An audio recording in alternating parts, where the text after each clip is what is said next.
आता तुम्ही माणसाला असं गोळ्या संपल्यावानी का करतोय, तर याचं कारण सांगतो तुम्हाला पुढं. तर रामराम मंडळी, आता आमची राहायची सोय केली ती मंदिरात.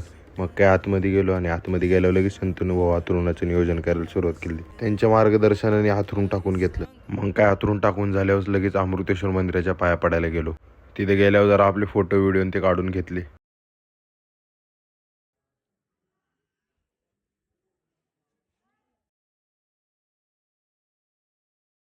तर आता फोटो वगैरे काढून झालेले आहेत आमचे फोटो व्हिडिओ. तर आता सगळं झालेलं आहे. आता पोटाची भूक भागवायची. आता 1 तास तर ब्रेक दिलेला आहे.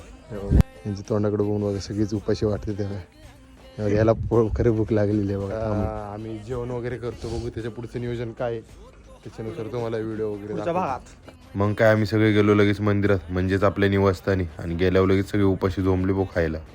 आता सगळेच उपाशी खाऊन झाल्यावर विश्राम पोझिशन मध्ये होते. आणि आता हा जरा लईच विश्रामात होता भाऊ. आता आतरून टाकले, फक्त संध्याकाळचे वाटे. डायरेक्ट झोपणार, डायरेक्ट पडी ऑन द वाढदाने. आता बाहेर गेल्यावर बघतोय काय तर मावशी तर मस्तपैकी आमच्यासाठी चुलीवरच्या भाकरी बनवत होते. आणि आता ह्या चुलीवरची भाकरी खायची मजा तर फक्त खरी गावालाच येते भाऊ. आता फिरता फिरता डॉगेश भाई भेटले. मग काय डॉगेश भाई बरोबर जरा मस्ती मजा केली. मग काय आम्हा सगळ्यांना बोलवलं आणि लगेच उद्याच्या नियोजनासाठी शर्ट आणि टोपी दिली. आता सगळ्यांना हे वाटून झालं, लगेच चहाचं नियोजन केलं. आणि आता आम्ही दोघं तर चहा पित होतो आणि याला चहा नाही म्हणून 1000 गोळ्या खपल्यावानी करत होता. मग काय चहा पिऊन झालो, लगेच सगळ्यांना खाली बसवलं, कारण की आजचे प्रमुख अतिथी आले होते. त्यांनी आल्यानंतर उद्याच्या रॅपलिंग बद्दल जरा माहिती दिली आणि इथल्या परिसरातील थोडीशी माहिती दिली. ते झाल्यानंतर आमच्या पोटातले कुत्रे नाचायला लागले होते. मग काय आम्ही लगेच जेवायला गेलो. आणि आता बघा हा काय म्हणतोय, भात भाकरी बघा आज करा मरद याला म्हणतात जेवायला या नक्की.